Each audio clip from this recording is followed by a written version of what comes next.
When I was about 14, my family and I moved from Georgia to South Carolina. And when we did, I started attending a new school.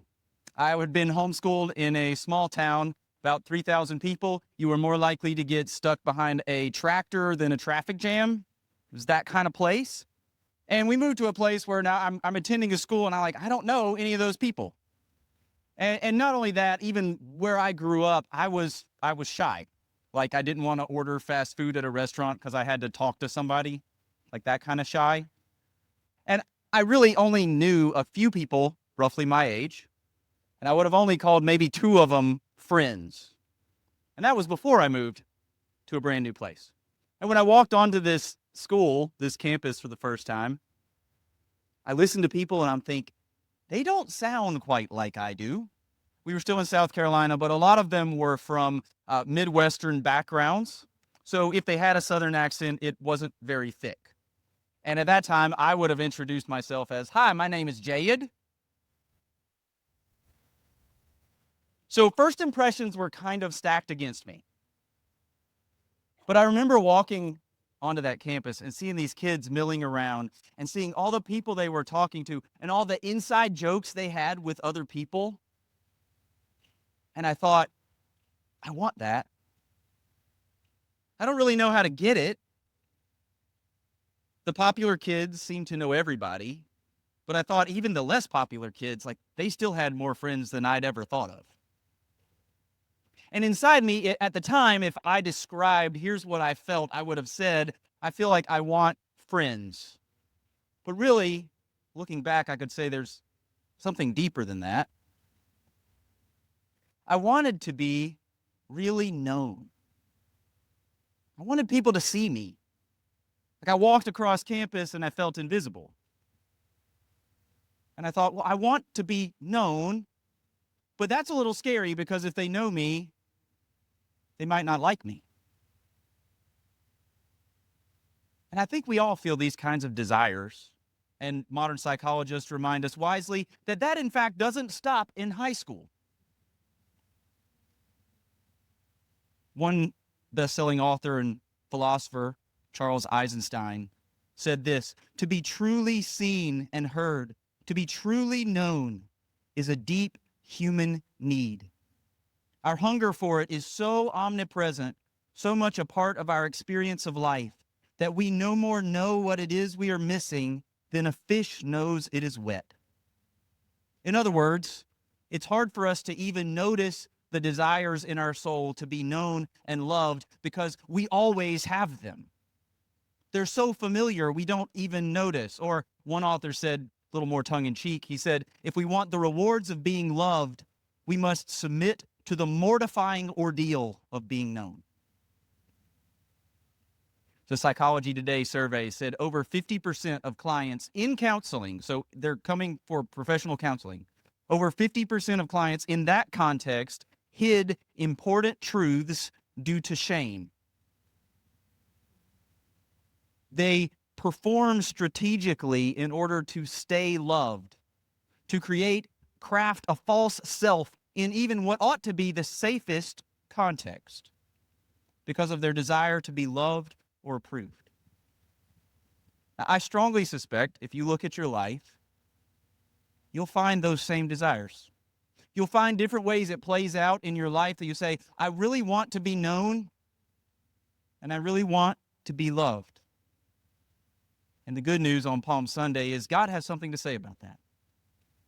So let's read in Luke 23 a little of the crucifixion story. We're going to start in verse 32. We're jumping right into the middle of it. Jesus is on the cross.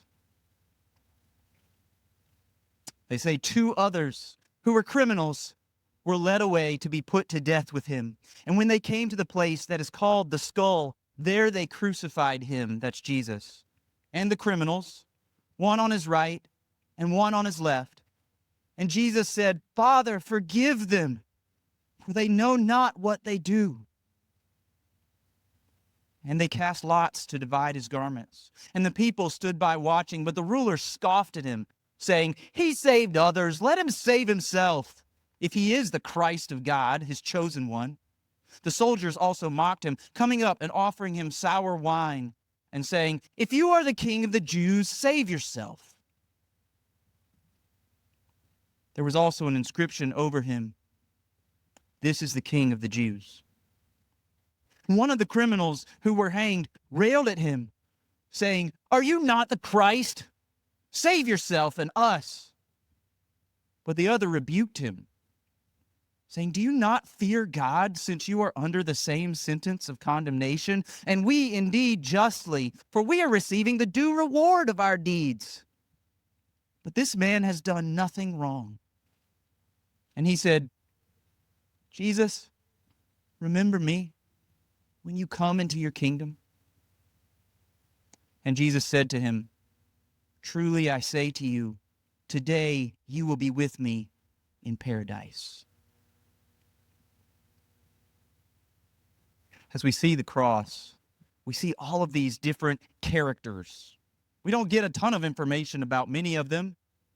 We don't know the background of the criminals. We don't know everything that they did, but we get these little glimpses into the way people interacted with Jesus, the crowd that crucified him. And Jesus said, "Father, forgive them." So a first thing we want to do this morning is say, who was he talking about? When he says them, who's included? What kind of people was Jesus talking about when he said, "Father, forgive them"? First, there's some who hated him. The chief priests, the scribes, the religious and cultural leaders, the crowds, they knew different amounts about him, but they hated him. And they hated him for many reasons. One of the main ones, especially for the chief priests and the scribes, was Jesus undermined their human power. See, their pride came from the temple and Jerusalem. And if you look back in Luke chapter 22, you see Jesus just predicted both of those things would be overthrown. And they hated that. They wanted God as long as God supported their identity. But as soon as Jesus came and said, "Oh, I'm not overthrowing Rome right now. The temple's going to be overthrown and Jerusalem's going to be taken over," they said, "Well, fine, kill him."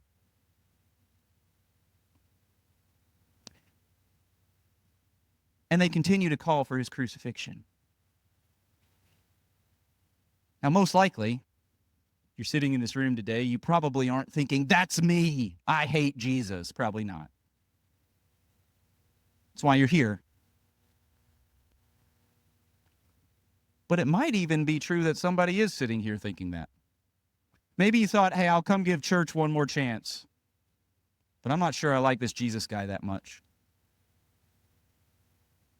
If so, keep listening, because Jesus knew and loved even those who hated him. There's some others who were indifferent. If you look back earlier in chapter 23, you see Pilate. Pilate's interested in Jesus, right? He says, "Hey, what's going on? I mean, there's this big, crazy hubbub around this guy. What is happening?" He's interested, but he's not interested enough to actually risk anything himself. It's like, if Jesus is going to cause me difficulties, then I don't want to have anything to do with that. So he asks some questions. He says, "I don't see anything guilty about this person. There's nothing wrong." And he tries to just kind of move on and get rid of him, but he says, "Look, I've got my own problems." Because, as you know, if you were a governor under the Roman Empire, dealing with insurrection and rebellion was a big deal. And if you didn't deal with it right, you were likely to find yourself on a cross somewhere. So Pilate says, "I've got my own problems. This crowd's crazy. I don't hate Jesus. I just am kind of indifferent. I don't think there's anything wrong." But he ends up giving the order to crucify him. Because you don't stay indifferent to Jesus. That was true then, it's true today. Pilate started out indifferent to Jesus, but you will either bow before Jesus as a king, or you will become more entrenched as a rebel to the right king. Jesus doesn't say, "Come along and know me a little bit and be indifferent." He says, "Come, take up your cross and follow me."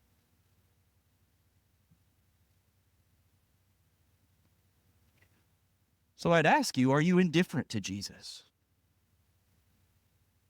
Can you read straight through the crucifixion, put away your Bible, and forget? Do you think Jesus is okay as long as he doesn't cause me too many difficulties? But if he disrupts my schedule and my desires too much, maybe he's too much trouble.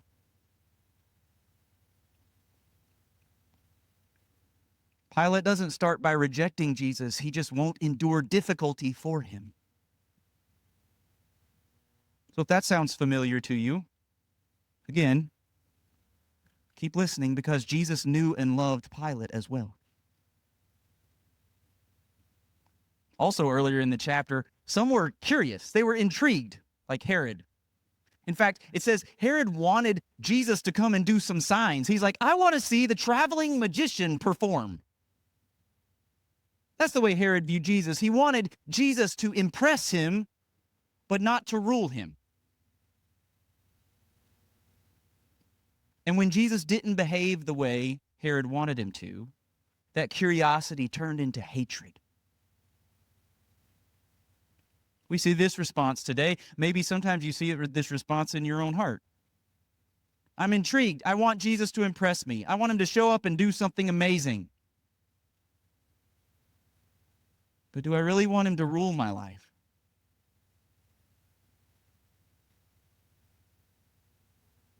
But Jesus knew and loved Herod as well. Some didn't crucify him, they were crucified with him. That's where we started reading the two criminals, one on either side. And the first was guilty, and he was angry about it. He said, save yourself and us. He totally admits, I'm guilty. I know it. So God, you have to fix this. I'm guilty, but I want to be in control of what happens. I think we think this way sometimes. We say, I'm really guilty, but life's really bad. I deserve better than this. God, my life can't be like this. You have to fix it.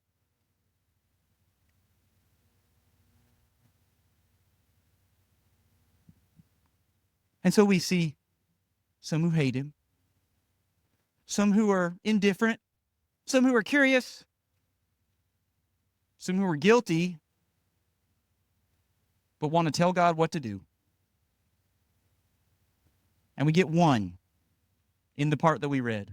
We get one who worshiped. The other thief on the cross says, I am guilty. He's not like making excuses. It's hard to make excuses when you're being crucified. He's not justifying. You don't understand, what I did really wasn't that bad. He's just hanging there. He knows he's going to die. He's guilty. And he says, I'm not going to try to hide any of it. Can you imagine hanging while being crucified and you hear the guy 2 crosses over? Save yourself and us. You go, I'm going to take the little bit of breath I have to say, looking across this way while you're crucified, don't you fear God? We're guilty, but he's not. And so he, talking to Jesus, says, I am guilty. You are the perfect king. And I'm going to trust that you have love and mercy for someone like me. So he says, remember me when you come into your kingdom. I wonder how confident he was in that. I wonder if he thought, I guess I'm just going to say this. I wonder if he said, I know Jesus is going to respond with mercy.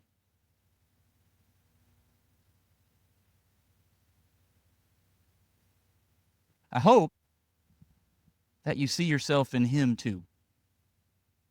I hope that you see yourself saying, I'm guilty and I'm not going to hide it. You're the perfect king. Remember me, I need mercy. But wherever you see yourself, and if you're like me, you say, actually, I see myself a little bit in many of those, depending on the day, the moment. There are times when I feel indifferent to Jesus. God, forgive me. There's times when I'm intrigued and want Jesus to impress me. God, forgive me. There's times when it's, God, you got to fix this. But there's times when just have mercy on me, Son of David. And Jesus knew and loved every single one of those people. That's why he was on the cross. So wherever you see yourself, don't just look at yourself. Look at Jesus. And we could talk about the glory of Christ in many ways. We could talk about his patience before the crowds, to not mock in return, to not revile and insult. We could talk about his wisdom when Pilate asks him, "Are you the king?" And instead of this long, drawn-out explanation, he just says, "You said so." He knew exactly what needed to be said. We could talk about the dignity of Christ. He's not going to become Herod's trained monkey to just be the traveling magician and do signs. He knows Herod. He knows why Herod wants him to do things, and he doesn't say anything. The glory of Jesus shines over and over in every account of the crucifixion, but I want us to focus on one response from verse 34 this morning. Father, forgive them, for they know not what they do. They didn't know, is what Jesus says. Now think about that. The chief priests knew, we are seeking to put this rabbi to death. They knew that. Scripture tells us that. The chief priests knew, we're calling for Barabbas, a murderer, to be released, and for Jesus to be killed. The crowds knew they were joining in the same cries. The soldiers knew they were mocking. Nobody was confused, like, oh, I don't realize I'm mocking right now. They knew that. The criminal hanging next to him knew he was calling out, save yourself and us. He was bossing this guy around. He knew. In many ways, they knew lots of things that should have weighed on them. But in another sense, Jesus says, they don't know. They don't really know. They don't know it's the all-glorious Son of God they're crucifying. They know they're crucifying a rabbi. They know they're crucifying someone who hasn't really done the things they're accusing him of. Remember, they had people come and make up accusations. So they knew he wasn't guilty of the things they were actually accusing him of. But no, they know what they're doing in one sense, but they didn't know the real weight of the relationship between them and the Creator and the way they were harming it, the way they were sinning against that relationship. I was thinking about this week and how many times I know actions I do that are wrong, and I don't feel the weight of them like I should. How many times, just like these people, I go, I know I'm doing something, well, that's probably not right, but I don't realize the full weight of the glory of the God that I'm sinning against. That's what Jesus meant when he said, Father, forgive them, they don't know.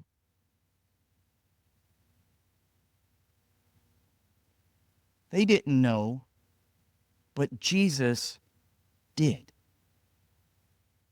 He knew who swung the hammer. Scripture says he knew the hearts of men. He knew these people's names.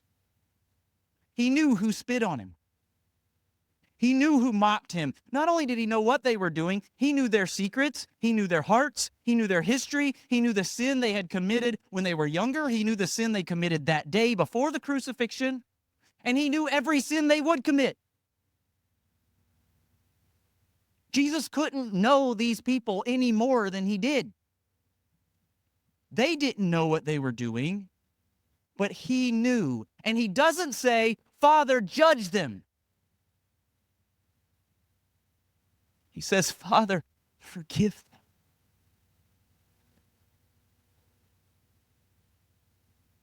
In fact, Jesus went to the cross because he knew. Think about, why did he go to the cross? He knew that the sin that had harmed and broken humanity required the cross to have forgiveness and salvation and redemption. Jesus was hanging on the cross because he knew.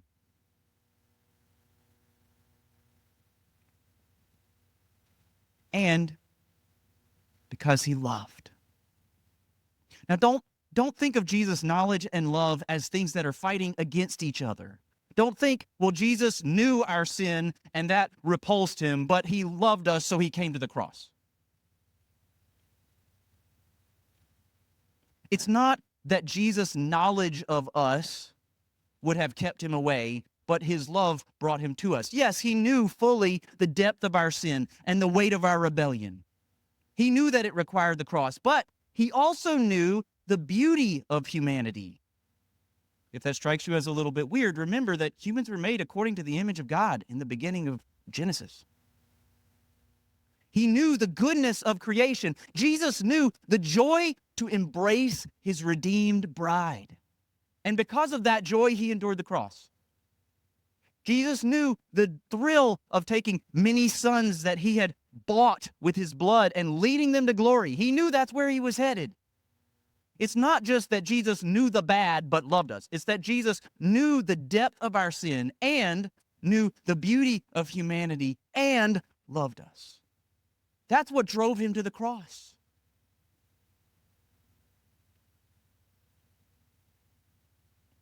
There's a reason John 3:16 is so popular. For God so loved the world that he gave his only son. He knew that's what it would take. He knew humanity fully, and he loved that he gave his only son, that whoever believes in him will not perish but have eternal life.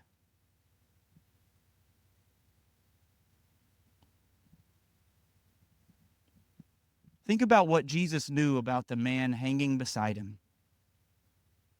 The one who said, "Lord, remember me." The one who worshiped. The one that I hope we all say, that's the one I want to be like. Think what he knew. When that thief expressed faith in Christ, when he expressed worship, Jesus already knew his sin fully. You'll notice there's nowhere in this text or any of the other gospel accounts, Jesus doesn't ask him, wait, what did you actually do? That's because he already knew. He doesn't need to ask because he knows that thief's sin. He knows the reason the thief is on the cross, and he knows all the wrong that has been in his heart from the time he was born until then. And he also knows that thief's genuine trust. You say, there wasn't a whole lot of time to see how genuine his trust was. That's right, but Jesus knew. Like, did he really turn from his sin? Jesus knew. Jesus knew him fully, and Jesus said, if you can imagine, from the cross, turning so he can look at him, today you will be with me in paradise. I think if I was at the foot of the cross and heard that exchange, I would have no earthly idea what to do with it in my mind. Like, what is even happening? Are these guys crazy? But imagine the thief meeting Jesus in paradise. Imagine him coming to Jesus and saying, I did wrong. I wasn't there like you were. I was guilty. And Jesus says, I know. And I knew. And I loved you. And the thief says, I didn't have time to change any of it. I couldn't make it right. And Jesus says, I knew. And I loved you. And the thief could say, I think this is what I would say, maybe not if I was in paradise, but definitely here, I'd say, really? Like, you actually knew all of that, and you actually loved me like that? And what Jesus could easily point to is, you say, that's the whole reason I was on that cross, was because I knew and I loved you. Do you remember that's what the cross is about? When we come to Palm Sunday, when we come to Easter, do you remember this is what the cross tells us? Day to day, on a functional basis, the cross says Jesus knows you completely and loves you. That's why he was there. Another psychologist, Adam Grant, says this: we maintain a mask to function socially. So we live in a constant trade-off. To be loved, we hide parts of self. To be known, we reveal our true self. We hide in order to be loved, and we long to be loved without hiding. That's what we feel. We feel the tension. We feel the tearing within us because we really want to be loved without hiding. But we think we have to hide to be accepted. And we do this with people all the time, in all kinds of different situations. Think about the way people interact on social media. We curate, we edit. Here's what I'm going to put out in front of people. Why? Because I think that's what people will like, or what they will have sympathy for, or what they'll give me attention for. But it's easy if you stop and think, well, if they really knew what every day was like, what would they actually think? We think it when it's not us too. If you go online, you see these influencers who put up little bits and pieces of their life. Do you ever think, I wonder what their real life's like? Like, it looks great. I probably wouldn't like what actually happens on Thursday at 10 o'clock in the morning. You see, we're conditioned to think this way. We edit, and especially in our digital world, we put out just exactly what we want to be seen because we want to be known and loved or approved. But we're not about to put all of it out there. We do that in conversations, maybe in this room with people. Walk up to people, hi, how are you? Good. Tennessee won the other night. They're probably going to lose, whatever the conversation goes like. And we have these non-conversations because even in church, we can think, if they really knew me, would I be accepted? We have this tension within us. Maybe in your family, you say, it's pretty hard to hide in my family. They see a whole lot of things about me. So instead of being able to hide and curate so they only see certain things, we start to excuse and justify and rationalize and blame because they learned something about us that's not so good. Why do we do all that? Because we hide in order to be loved, and we long to be loved without hiding. And even with God. We can do all that with people, but even with God, we edit. We confess all the safer sins. God, I was a little proud today. I probably was a little bitter somewhere back there. We confess all those kinds of things, but we don't want to go to God and be like, God, I had this absolutely ugly thought of hatred towards that person. We confess generalities like, God, forgive me for all the times I probably sinned, but don't make me think about it. Instead of the specifics. God, I wronged you when I complained about your provision here. I wronged you when I said that unkind word to somebody else. I wronged you, the God of the universe who loves me, when I lied.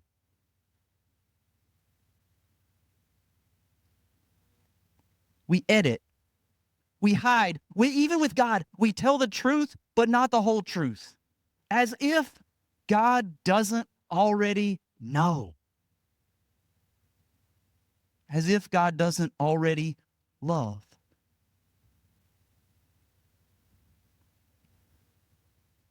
We know better, but I think functionally sometimes we live thinking if God really knew everything about me, he wouldn't love me. And if you ever feel like that, I want to encourage you, look to the cross. That's why it's there. It's there because Jesus knows the depth of your sin more than you do. That's why he said, Father, forgive them. They don't know what they're doing. He knew the depth of their sin more than they did. And that's true for you. You say, but I've wronged him in so many different ways.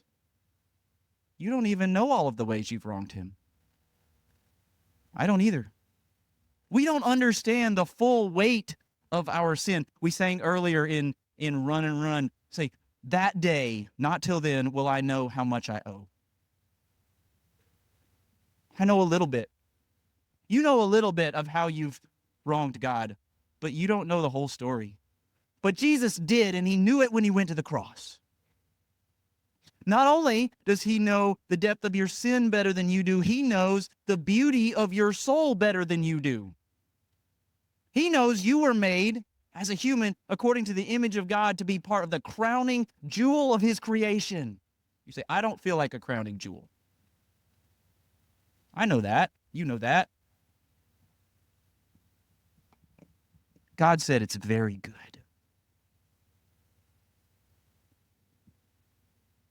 You might think, things look good in my life right now, but I know that's not going to last because I know who I have been. God can't really love me like that. And the answer is the same thing. Look to the cross. That's why Jesus went there, was because he loves you more than you do. And the irony of this passage, we hear it from the rulers, from the soldiers, from the sign over Jesus' head. The irony of this passage is, he saved others, let him save himself. They didn't know Jesus, and they certainly didn't love him. But Jesus knew and loved them, and he was saving others by not saving himself. And so we get to the part where we stopped reading earlier. In verse 44, darkness falls over the land. About the 6th hour, that's about noon. And there was darkness over the whole land until the 9th hour, about 3 o'clock. What should be the most obvious glory of the day, the brightest sun, from noon to 3, is veiled in darkness. And what should have been the most obvious glory ever, the eternal Son of God dying to save his people, was at that moment being veiled, obscured by the evilness of people who were crucifying him. Darkness fell on the land, but at that time, while Jesus' glory was being veiled, by which I mean, if you saw him on the cross, if you just teleported into the story and didn't know anything about it, you wouldn't think, oh, wow, there's something amazing going on here. You would think, gross. You'd think, that's shameful. You'd probably feel sick to your stomach if you saw a crucifixion happening. It didn't look like glory to the people standing there. But God gives us this picture that the sun that was shining is now covered in darkness, because we all know there really is a sun shining there, but it's covered. And there really was glory on the cross, but it's covered. And while that glory is veiled at the cross, there's another veil, she describes here, the curtain in the temple, which, by the way, was there because God knew humans.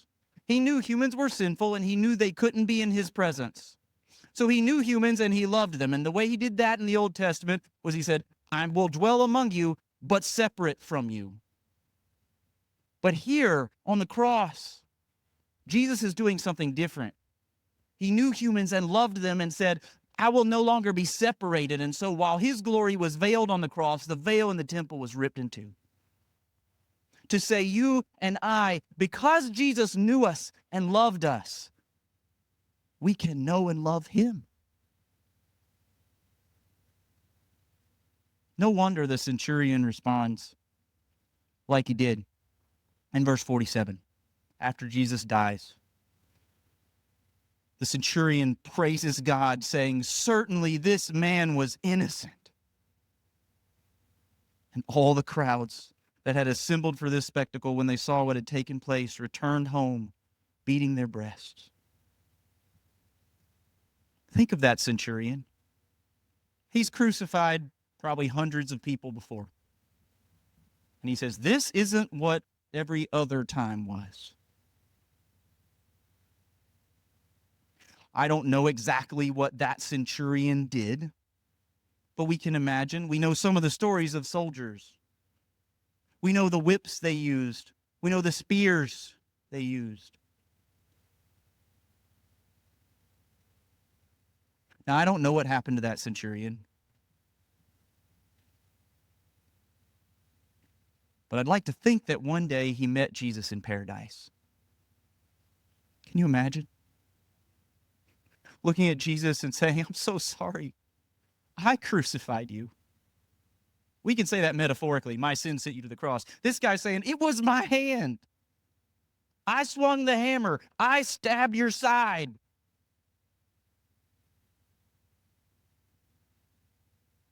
Maybe he thought, I didn't even know I could be that evil.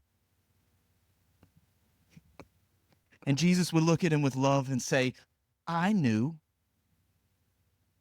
I knew long before the cross. I knew, and I loved you. And the centurion could say, really? You knew it all? And Jesus said, yeah, and the other sins you committed after that too. I knew them and I loved you. And that's why I was on the cross. That's the message of the cross for you today. Jesus knew every single bit, every sin. The ones you've excused so many times you've forgotten about, Jesus knew them. Jesus knew the big, ugly ones you want to keep hidden that nobody could possibly know. He knew all of them. That's why he went to the cross. And he loved you enough to do it.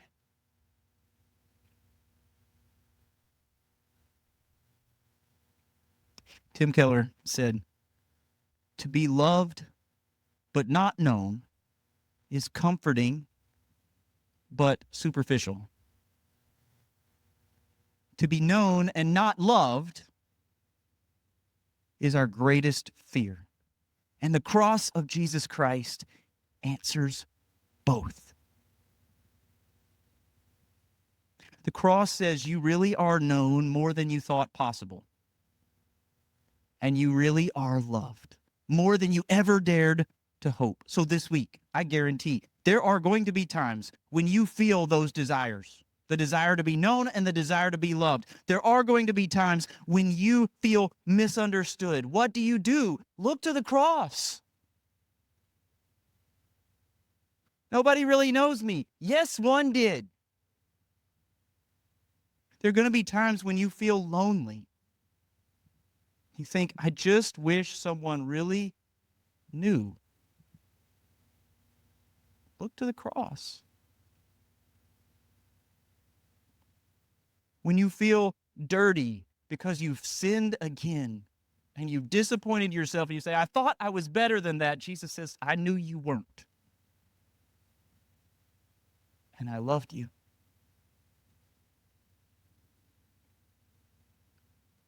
When you want to defend and justify yourself and make excuses, look to the cross. When it feels like life's just pointless because you just want to be loved, look to the cross. But don't look to the cross to see something about you. Look to the cross to see the one who perfectly knew you and perfectly loved you all the way to the end.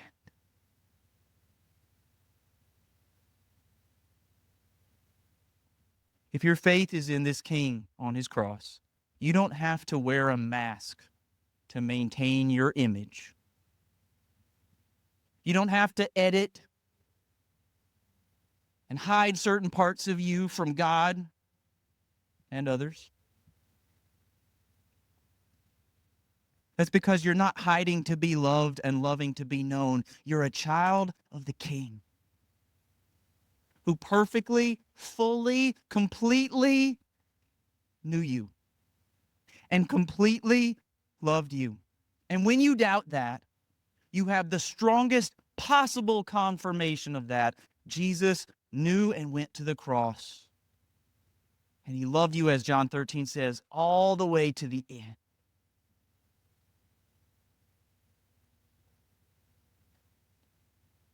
So this week,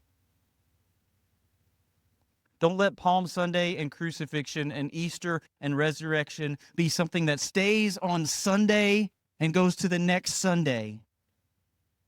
But every time, your soul needs to be known. It needs to be loved.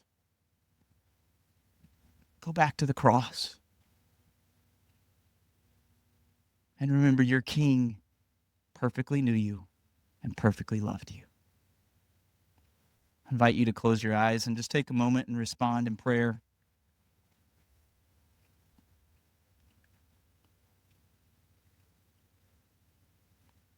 If your heart loves to praise Jesus for what he did on the cross, respond with praise, with worship.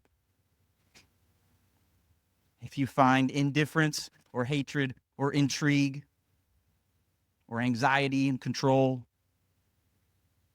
Jesus knew all of that long before today. So take it to your King who loves you and rejoice that he does remember his children from his kingdom, and one day all of his people will be with him in paradise. I invite you just to respond to him in prayer.